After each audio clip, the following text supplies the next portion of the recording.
Hello everyone. In the world of survival horror, there is one game that separates itself as psychological, and that is the one, the only, Silent Hill. Now this is a long-running series, and you might be wondering, well, I don't have to play the first one. The third one is kind of connected to it, or a prequel or something, or a sequel.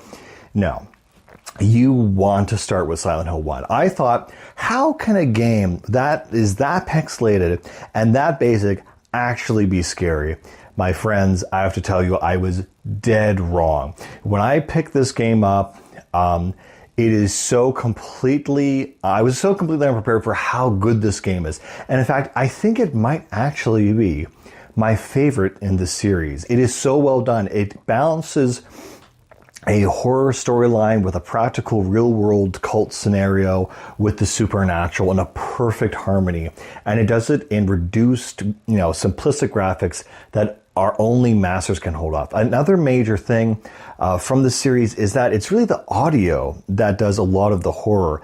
And there's not a lot of jump scares in this series. There's just kind of uneasiness, and the fog being a limitation of the system being used in the favor of making it a horror element is just fantastic creativity. And the thing is, you actually have to play this because the third game is actually a direct sequel to this game. I thought each Silent Hill was each person's personal nightmare, which is mostly true, but 1 and 3 are very much sequels, and you have to play this before you play 3, in which case you might as well start here, honestly. But if you don't want to start there, you do have the option of jumping ahead to what people consider to be one of the best game stories ever told, which is Silent Hill 2. Now, this game, many more people have talked ad nauseum about what this means to them, but this is psychological horror and storytelling at an absolute peak. It is a masterpiece, so much so that when they went to remaster the series, they started with this game rather than the first one. Even the third game needs the story components from 1 to actually function. So please don't make the mistake I did, think I can go from 2 to 3 and so on.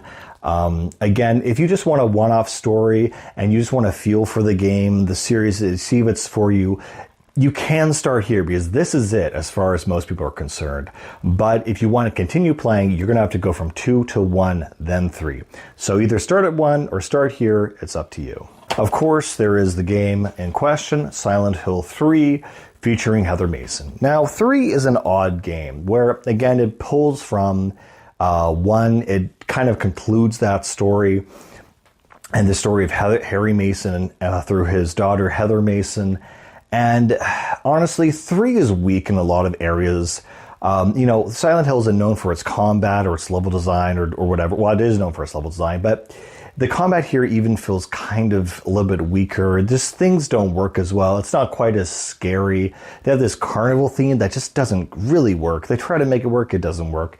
And there are things that really make it work despite that, like the amazing OST as well as in 2. But Heather as a character, her personality really carries this game and actually makes it really worthwhile, and again wraps up that story that was established in 1. Now here's a game that a lot of people might say, oh no, it's not really good.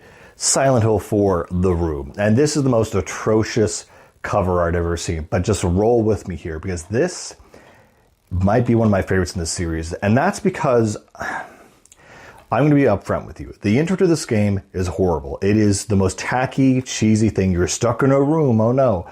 But when you finally get past that first hour and it actually starts developing, this has one of the best stories and the last good Team Silent game before it went to the West and Konami just sold it to literally any studio.